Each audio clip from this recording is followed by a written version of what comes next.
Logic অনুযায়ী মেয়েদের গর্ভে যদি সেই পরিমাণ শুক্রাণু স্থান পেত তাহলে 40 কোটি বাচ্চা তৈরি হতো।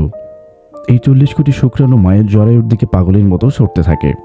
জীবিত থাকে মাত্র 300 থেকে 500 শুক্রাণু, আর বাকিরা এই ছুটতে ছুটতে চলার পথে ক্লান্ত হয়ে পরাজিত হয়ে মারা যায়।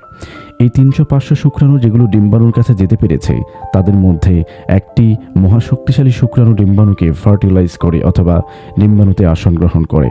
আর সেই ভাগ্যবান শুক্রাণুটি হচ্ছে আপনি কিংবা আমি অথবা আমরা সবাই। কখনো কি এই মহাযুদ্ধের কথা মাথায় এনেছেন? আপনি যখন দৌড় দিয়েছিলেন তখন ছিল না কোনো চোখ, হাত, পা, তবুও আপনি জিতেছেন। আপনি যখন দৌড় দিয়েছিলেন তখন আপনার ছিল না কোনো সার্টিফিকেট, ছিল না মস্তিষ্ক, তবুও আপনি জিতেছেন। আপনি যখন দৌড় দিয়েছিলেন তখন আপনার ছিল না কোনো শিক্ষা, কেউ সাহায্য করেনি, তবুও আপনি জিতেছেন। আপনি যখন দৌড় দিয়েছিলেন তখন আপনার একটি গন্তব্য ছিল এবং সেই গন্তব্যের দিকে উদ্দেশ্য ঠিক রেখে একাগ্র চিত্রে দৌড় দিয়েছিলেন এবং শেষ অবধি আপনিই জিতেছেন। বহু বাচ্চা মায়ের পেটেই নষ্ট হয়ে যায়, কিন্তু আপনি মারা যাননি, পুরো 10টি মাস পূর্ণ করতে পেরেছেন। বহু বাচ্চা জন্মের সময় মারা যায়, কিন্তু আপনি টিকে ছিলেন।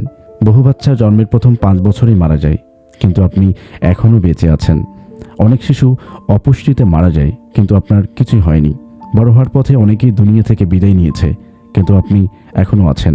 আর আজ আপনি কিছু একটা হলেই ঘাবড়ে যান, নিরাশ হয়ে পড়েন। কিন্তু কেন? কেন ভাবছেন আপনি হেরে গিয়েছেন? কেন নিজেকে একাকিত্ব ভাবছেন? কেন আপনি আত্মবিশ্বাস হারিয়ে ফেলছেন?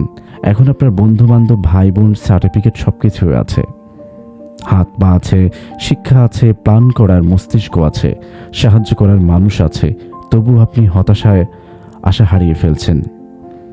যখন আপনি জীবনের প্রথম দিনে হার মানেননি, 40 কোটি শুক্রাণুর সাথে মরণপণ যুদ্ধ করে ক্রমাগত দৌড় দিয়ে কারো সাহায্য ছাড়াই প্রতিযোগিতায় একাই বিজয়ী হয়েছিলেন, তাহলে হতাশা কেন? কেন একজন আপনার লাইফ থেকে চলে গেলে সেটা মেনে নিতে পারেন না? কেন আপনি একটা কিছু হলেই ভেঙে পড়েন? কেন বলেন আমি আর বাঁচতে চাই না? কেন বলেন আমি হেরে গিয়েছি? এমন হাজারো কথা তুলে ধরা সম্ভব, কিন্তু আপনি কেন হতাশা হয়ে পড়েন? আপনি কেন হার মানবেন? কেন হার মানবেন? আপনি শুরুতে জিতেছেন, শেষেও জিতবেন, মাঝপথেও আপনি জিতবেন। নিজেকে সময় দিন, মনকে প্রশ্ন করুন কি প্রতিভা আপনার।